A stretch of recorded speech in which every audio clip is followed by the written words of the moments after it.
Hey my friends, it's good to see you guys. Good morning. We're just going to be practicing our drawing. Specifically this morning I'm going to be practicing heads, and I've got a Pinterest page pulled up with Ben Eblin, his character design page. Really like his style, resonates with me. And then last night I was, before I crashed out, I was looking at some work from Gone Too Soon, Clement Save, I believe is his name. I love his anatomy and his character design, so I just wanted to take one of his drawings and just play a little bit. Now, I've done something weird. I want to get better at using brush pens, and so I've got this pen, which honestly on this paper isn't the best, but for right now it's going to do, and I'm just going to be using this for right now if I can stand to do it. And yeah, I'm just going to go ahead and get going. It looks like what I'm looking at is digital art, but it's emulating kind of like marker on marker paper, so I may switch over to marker paper at some point, and then using colored pencil, what looks like colored pencil on top of that, which is a technique that I learned in design school actually for rendering product design. So I don't know if that's what Ben Eblin's kind of was. I'm almost 100% sure it's a digital work, because he does work in digital. But, you know, maybe I'm wrong. Anyway, I did see on Instagram that he has been working with oils a little bit to kind of push himself back into the more classic medium, just to get reacquainted with some of those elements, and he was talking about how that was helping him just to get new tones and textures and things that you kind of miss out on in the digital realm. So I've never fully involved myself in the digital realm. I have purchased multiple Wacom tablets and bamboo tablets and done different things, but the speed at which and the tactile feel, like just being able to feel what's happening with the nib of the pen or the brush or the pencil, is so critical to my sensitivity. And I'm not huge on erasing. I don't love to erase. It's not that I won't do it as a technique, but if I mess up, I feel better moving on to a new thing. And I think that's because of my industrial design training. My industrial design background is very influential. And the techniques that they taught me for drawing have stayed with me and served me so well that it's hard to let them go. Not to say there aren't better techniques out there, I'm sure there are, but erasing just wastes so much time and creative energy, and it's such a downer. It's like sucks momentum away, and I just for me, if I'm going to erase, I like it to actually have a purpose, like designing hair or popping white into the eyes or getting that little detailed shine, that little hot spot. So those are the things that I kind of like to erase on. So one of the things also I'm doing by using an ink pen is I'm kind of teaching myself how to be very okay with the finality of the medium. So there's a finality to ink, meaning once you make the mark, it's there. So learn to embrace that. Is kind of what I'm going for here. And then also, I just need to get better at using an ink pen. I'm working on a graphic novel, so I want to be able to use a brush pen. I think I said ink pen, but I want to be able to use a brush pen very comfortably to communicate things. And there's still an element where it tapers before I want it to, or I press down too hard. More often than not, I press down too hard and get a really harsh ink line, which I don't like. Now this brush is very interesting in the way that it does not put a lot of ink on the page. It almost looks like pencil lines, and I don't know if that's reading on camera or not, but super light, which I think is interesting. I'm not accustomed to that. Now I have another brush pen, and it behaves a little bit differently, so it's kind of cool. Oh, maybe this has got a little squeeze body. I wonder if I haven't been squeezing the nib. Oh yeah, that's what it is. Ha! Dude, wow. Oh, yeah. I squeezed the nib, my friends. That's like right on my drawing. I was trying to hold it over, not on my drawing, thinking that might happen, but then I saw this reservoir here and I thought, oh, I haven't filled up the reservoir yet. It must be fine, but I'm not sure that that's supposed to be the reservoir for the ink now. I wonder if I squeezed it too hard. Oh, that's interesting. Huh. Let me come over here and put a shadow underneath this guy. That's probably going to soak through how many pages of... Huh. You know what? That's actually kind of cool because this is this level of ink that freaks me out. So that little accident actually is forcing me to solve a problem in the moment, which is kind of funny. Unintended practice here. Okay, that'll work. That's like a pool of ink though. It's gonna have to dry. Huh.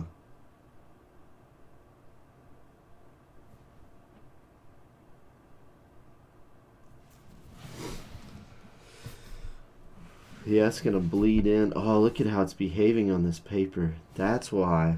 Gosh, that's so interesting. I did that whole exercise last night with this pen. Look at how it bleeds on here. Maybe if I get some marker paper. I'm also afraid I don't want to put the cap on this guy yet because I'm afraid it's gonna. I just put it in a cup off screen. Just afraid that it's gonna be dripping for a while now. So there, wasn't that a wonderful page of practice? All right, let's see here. Well, I'm not supposed to show you this artwork. This is going to be a portfolio piece, hopefully one day. So this is my boy Caden on the outskirts of the island of Harapan in his hometown of San Sebastian. So he is zipping along here. I don't know if you can tell yet. There are two drones that are kind of tracking him. He's got a messenger bag and he's kind of sliding into this alleyway. There's some elements to this that I need to work on. I actually redrew it here as a thumbnail sketch because I think I'm going to have another character here in the alleyway that Caden is actually delivering to. So in the midst of sliding here and kind of getting out of the way of these drones or trying to outrun these drones, he's still making his deliveries, handing this fella down here in the corner his icy fruit drink, whatever he got. So anyway, not what you're probably here for, but that's that. Okay, back to the brush pen and let's see what we get here. I'm going to start on the right hand side because I'm a lefty and I gotta remember which side to start on here. Alright, let's see what we get. I'm going to start on the bottom of the neck. Okay, yes, that's what I'm more familiar with. And this is on marker paper now, so we're talking way less forgiving. You got to be super gentle with this stuff, or you can overdo it so fast. And the big thing is with a pencil, you can touch the pencil down very lightly, and it's so unforgiving. You get this light gray tone, no problem. But now with the pen, look, I can't even get my pen to touch at the level that it needs to get a light line weight yet. So it's kind of exciting because I've been using an ink pen for long enough now that I understand sort of the things that I'm not good at. So there's this process of learning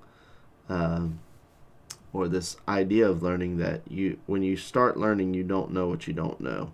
And that can be ignorance is bliss kind of a situation. But then when you start to ask questions and seek answers, you immediately find out what you don't know. And that can be daunting, to say the least. I think it's why many people have, or at least I think it's why I in my life have had a lot of starts and not as many finishes, because that initial pop in the to your ego or whatever that says, wait, I'm not going to be successful at this. I don't know anything. can be overwhelming. And so it's helpful to know that that's what you're going through. That's really good information, and can help you sort of counterbalance or interact with that fear and that pain a little bit more effectively, where you don't just give up instantly because you don't know what you're talking about or don't know what you're doing. So I think, yeah, man, this is really nice alignment. Look at that. I need a paper towel or something. Boy, I gotta get a paper towel. I'm gonna be dripping this ink, and I don't want to be doing this when I'm trying to do light line weights. Also, I wonder if I'm working large enough. I just had in my mind, I wonder if this character is too small.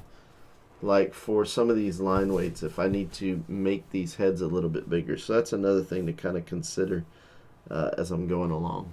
I'm just getting some of that ink off because it looked like it was swelling up and ready to drop. Okay. I don't hate that. There's such a fine, oh gosh. Woo. Brother. Oh. Clunky lines, boy, clunky. Oh my goodness, that's so clunky. Doggone. This is a challenge to say the least. Oh. Ah. Yeah, I might have to go to a smaller pen if I can't get any success, but we'll see. Okay. Yeah, man. That's why you can tell on here he used what looks like a big marker to kind of fill in gray to start with. And then after that, it looks like he put colored pencil on top of. And I'm familiar with that technique. So I might swap over to that for this activity because I can just tell this thing, once I squeezed it now, it's behaving so unpredictably that's just not beneficial. And I'm going to put the cap on, but I'm going to keep this guy in a cup standing up so that the ink does not just drip down into the cap. Okay, so we're going to try what looks like his technique. I think I'll go with this kind of light tan color. That seems like pretty reasonable. And then maybe we'll get out a blue colored pencil and see what we get here. Oh man. Yeah, the ink on my other pad hasn't even soaked in. It's going to be just sitting there. So that's just going to sit on the floor of the studio for a while. Alright, so there's that blue, but it's kind of bright. I would like more of a grayish blue. Tell you what, French gray might work well. We could try a couple different things. That French gray is almost done. I don't know if you guys use these little Pentel click erasers, but if you put like a little piece of tape right there, a little piece of artist tape in there, they work great as pencil holders when your Prismacolors get too short. And I like the eraser, honestly, better than a lot of artist erasers. It just does a better job of cleaning up without leaving residual marks behind. Like even when it's picked up material, it's really easy to rub that material off because this eraser's kind of soft.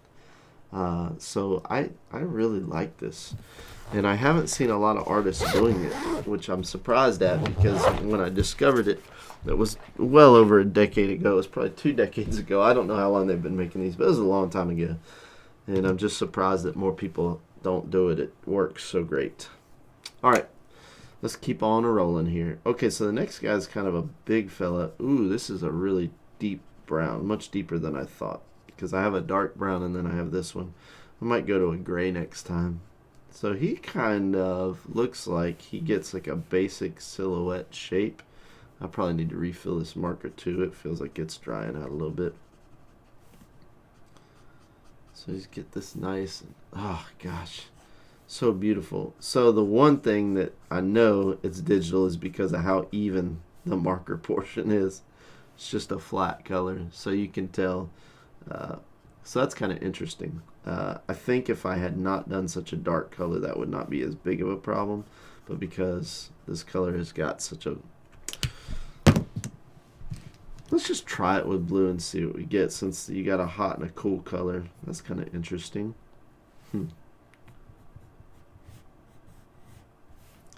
Not saying I like it, but on a lighter version of this brown, that might be kind of cool. I like how he allowed the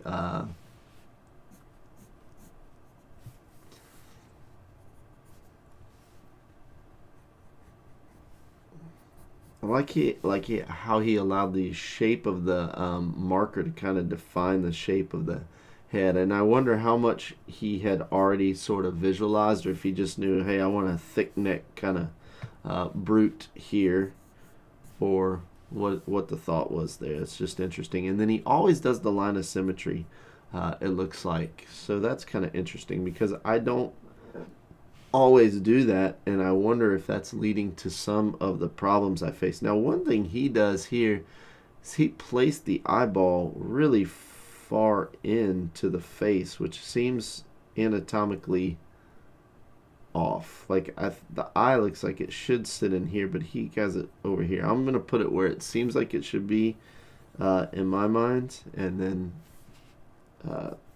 kind of review and see if I like what I did or if I prefer what he did. Now, it seems like he does the mask thing a little bit. And if you're not familiar with that, it's drawing a mask around where the eyes are to kind of understand the area around the eyes. Again, I love how he does the line of symmetry. Very cool. Now,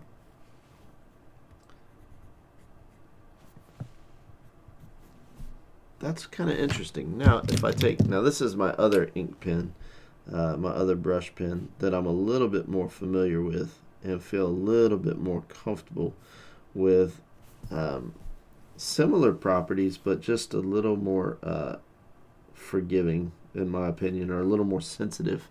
But I've also got a lot more hours logged in working with this pen, so that's probably part of it as well. But it did not have that, it's never had that kind of flow issue that I experienced with the other one. But it doesn't have a body that can be squeezed either. It's a hard case. So, yeah, just interesting.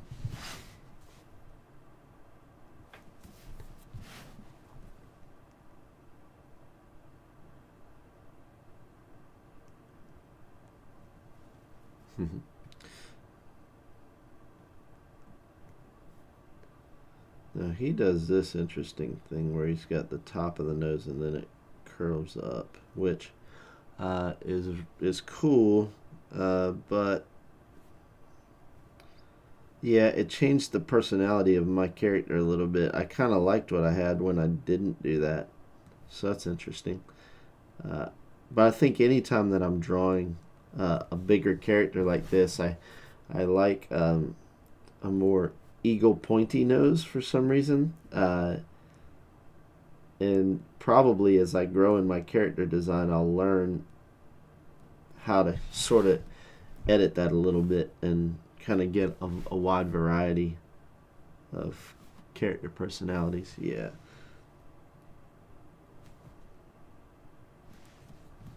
Yeah, he's got that line too. So just like there's a line of symmetry, he's got the Loomis line, so to speak. Yeah. Oh, that was a little hot, a little strong there on that line.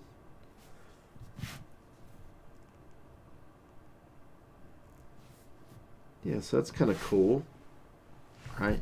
You could always take it further and start to put some eyeballs in there, give them a little bit of personality, because that just makes it a little more fun, right? Anytime I've got a 3/4 view, I think it's always funny to have the eyes kind of doing a side eye a little bit. Yeah, it's kind of cool. I like that method of blocking it out for practice. We could give him hair. I didn't really mean to. That's just an errant line there, but yeah. Okay, so let's lighten up our gray, or our back tone. Let's do an N2, I think. I think I've got enough ink in this. Let's try a chisel tip and see what we get here. And it should possibly maybe work for this next character, because he's got a long kind of nose. Okay, so he kept the moustache out of that, or maybe he came back with white on top or erased it later. I don't know. But the interesting thing about this is you're silhouetting, and so it's defining something creatively, maybe that you didn't even intend, which is, I think, is super interesting. Um,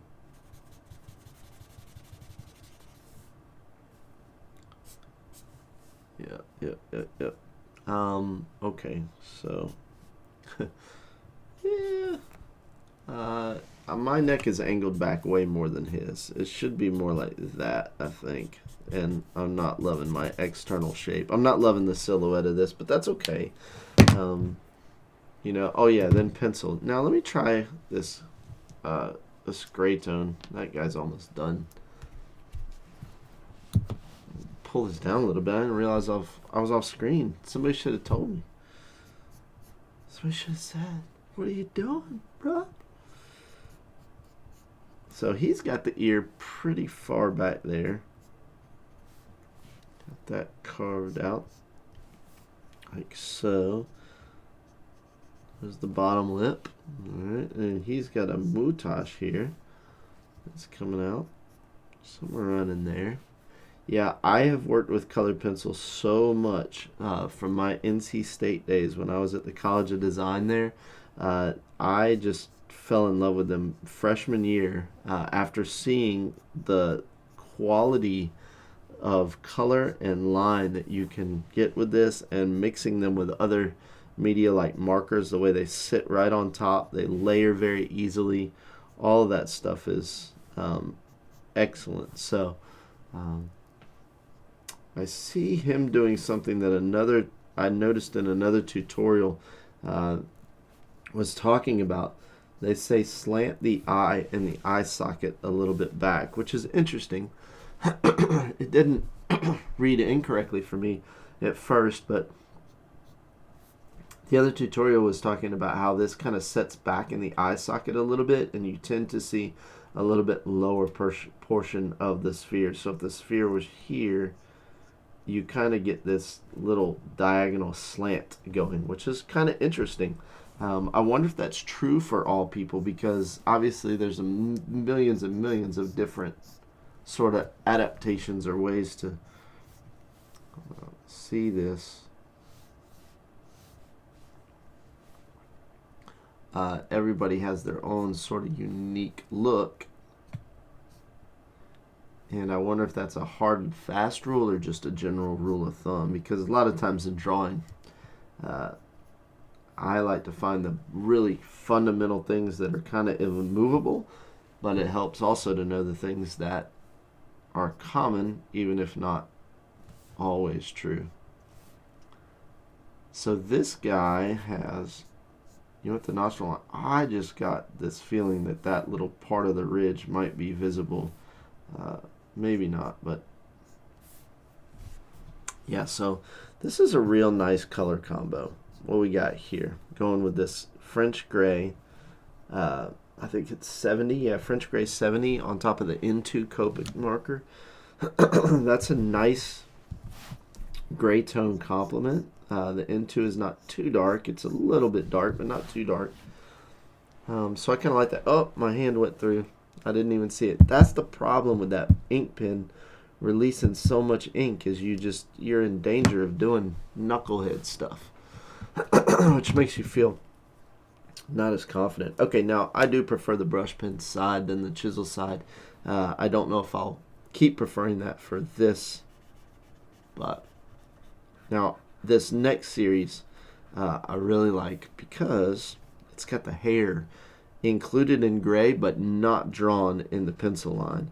And the reason why I like that is it gives you some visual idea of what that mass of hair is going to look like, but you still can see the skull underneath it and understand how it interacts with the skull. You don't lose that information. A lot of times when I draw hair, then all of a sudden I lose a bit of my understanding of what's actually happening, and that's just because I haven't studied it a lot, so that information is not readily there. But I can see through this. You'll see in just a second when I complete this how awesome that is, to be able to see the hair but not actually see the detail.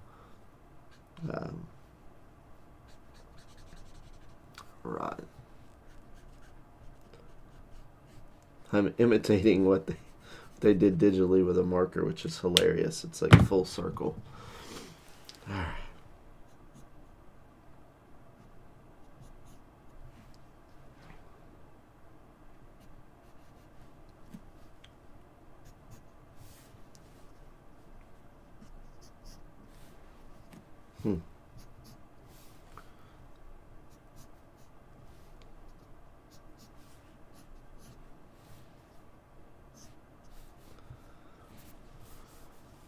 Again, it's got that line of symmetry. It's pretty smart. Oh, and did a volume for the mouth. Interesting. Huh.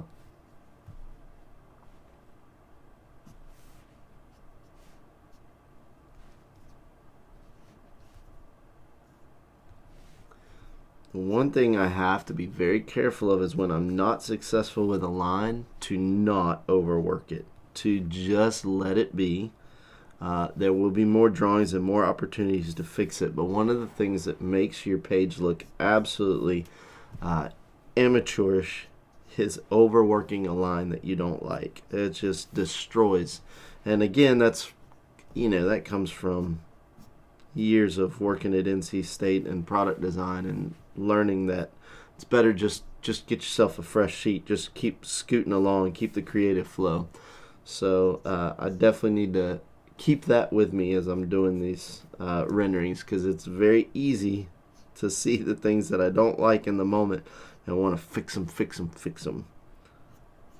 And that's not really the goal right now. We're not looking for a finished product. We're trying to understand the construction of the head and the face and how all that works together. So keep the main thing, right? Now, we kind of want to do a mouth on this guy.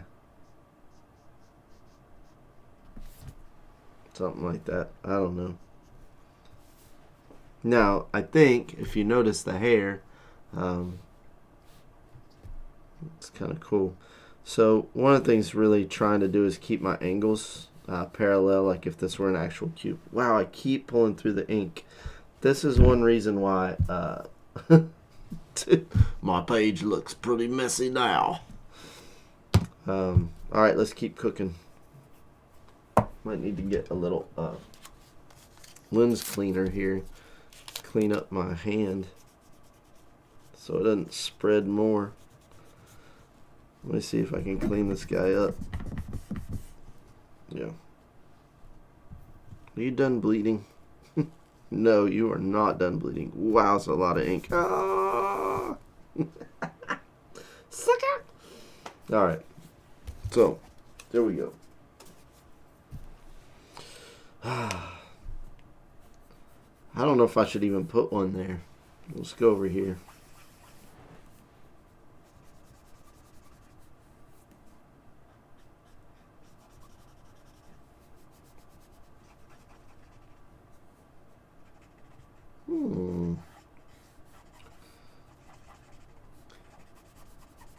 I think at some point I will flow a little bit better with this. I think right now, because I'm learning, I'm not doing anything really that, in these first ones, I wasn't doing anything that I wanted to do. I was trying to imitate and emulate what I was seeing.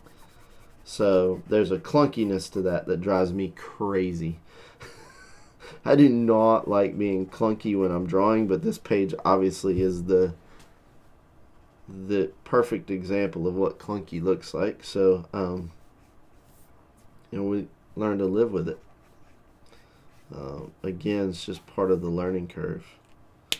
All right, let's see what we got here. I'm learning that I really like to start where the ear and the skull meet, and I don't know why that appeals to me so much. It seems like a very easy place to get a confident line, maybe. So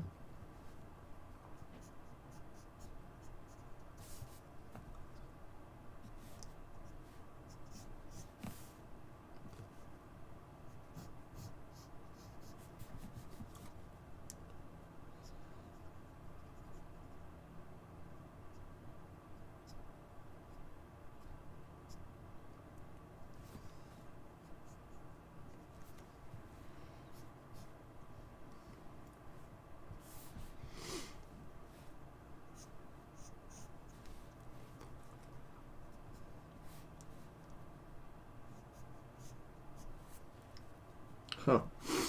Interesting. He really does bring this eye in towards the nose a lot.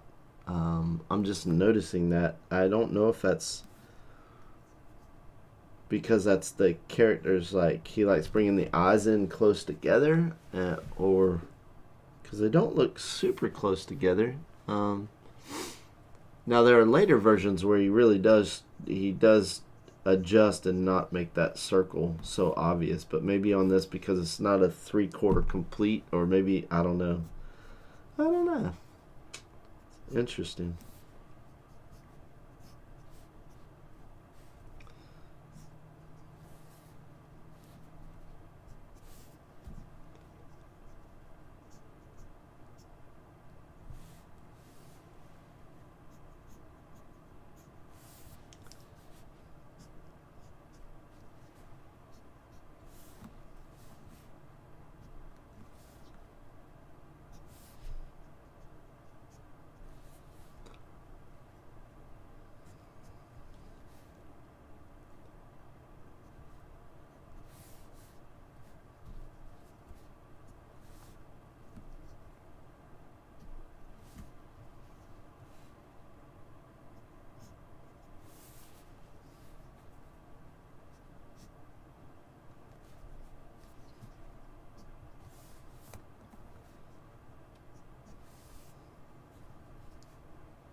Huh.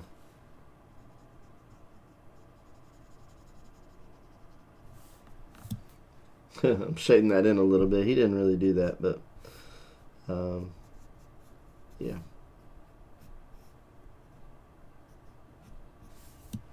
That's kind of interesting. Doesn't look too bad. Again, that gray is super dark, maybe a little bit darker than I need it to be, but that's all right. Ooh, I'm just gonna do a character right down here.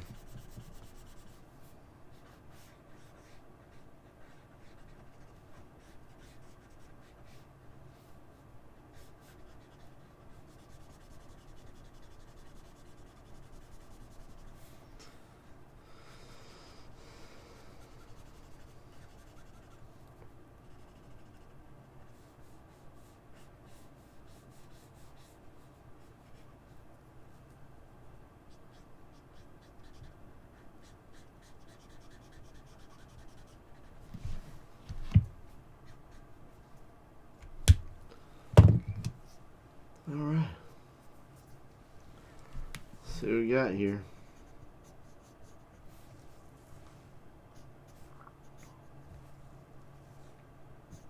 Got a little bit of what looks like an elf ear there. I wonder if he's left-handed. Some of these marks that he's making correspond really well with the way that I draw, and I noticed that certain curves were like super simple to get a nice elegant line, and then if you try to go the opposite direction, it's a little bit more challenging. And his line weights and my line weights have it feels like a similar flow. I could be imagining that. Um,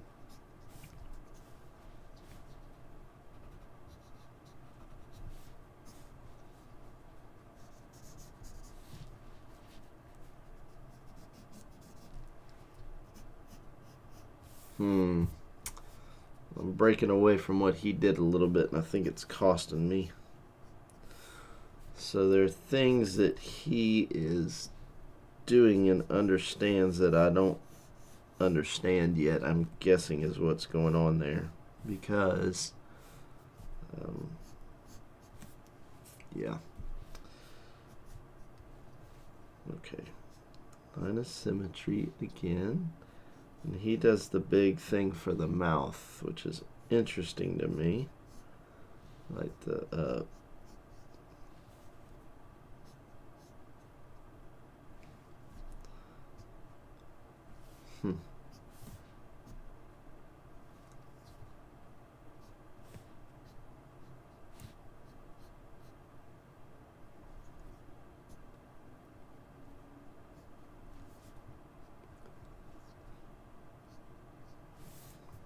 Okay.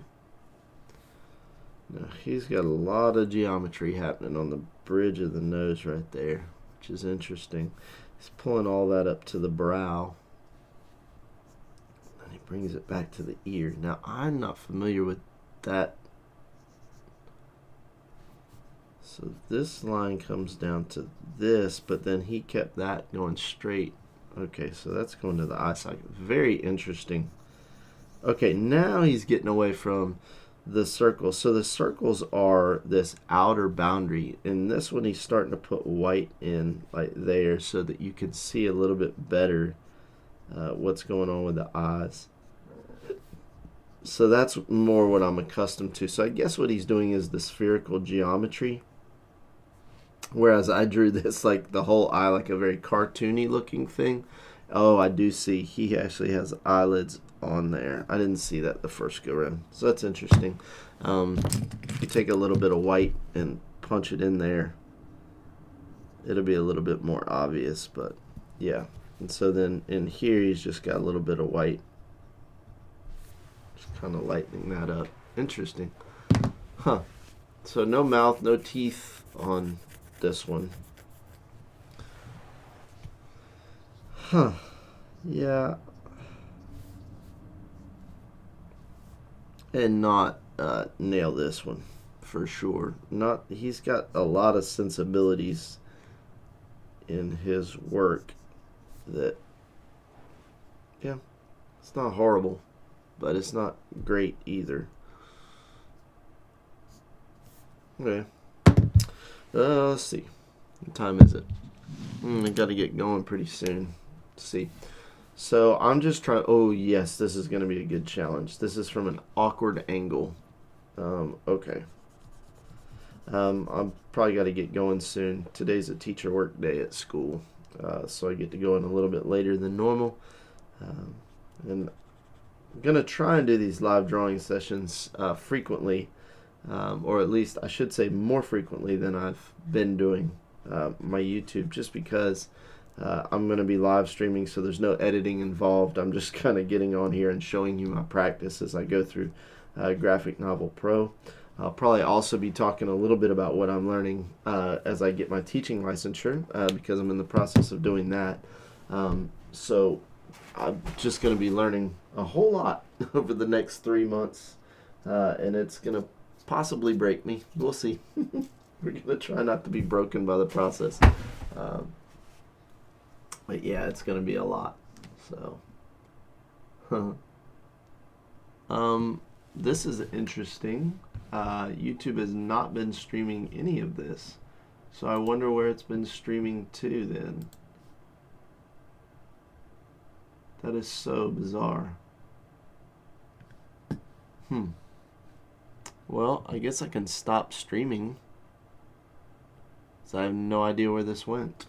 It's so bizarre. Well, let me go ahead and finish this drawing out just in case it landed somewhere else in YouTube. And at least you guys will see this part of the practice. So I like this because the angle, as you can see, is looking kind of up at the person, but it's almost like they're lying down. So you kind of got this mix of oh, that's the nose. Yeah, so this is really cool because it gives you an entirely different look at it. Now he's got the bump right there for the mouth section, and then that meets into the nose. Boom.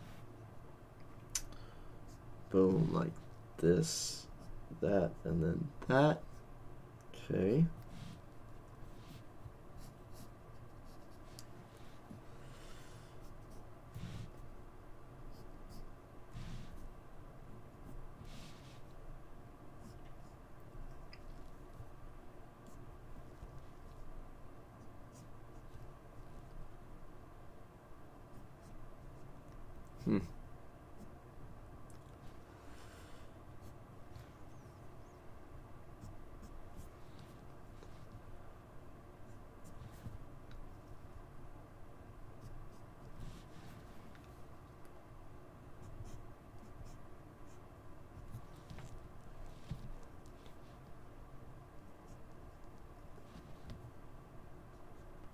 I just put that nostril in there. He didn't put a nostril in there. Just is like, there's a place for a nostril.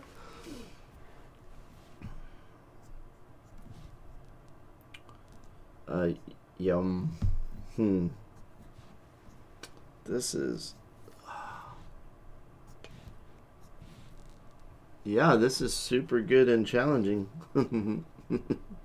This is not easy to understand this geometry and get it all to link up and line up.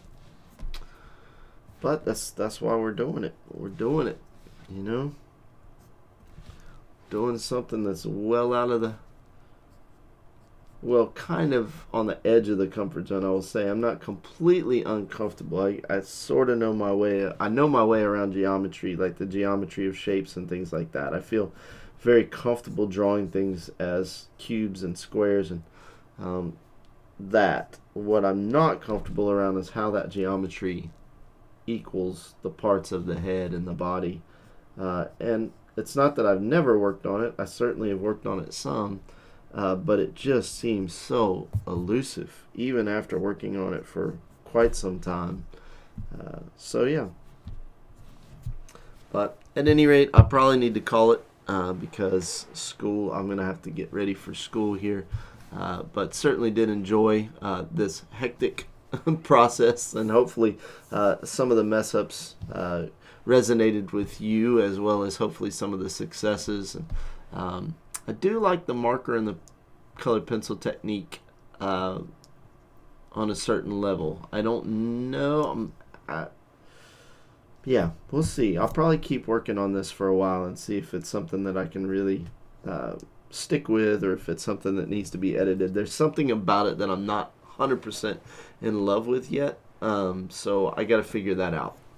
But I always love these colored pencils. I always love the way they respond to the page. I love how I can get the thick and thin with them because they're so soft. If you press down hard, you get a nice thick line, but the sensitivity there is just, mwah, I love it. But thank you guys so much for joining me, and until next time.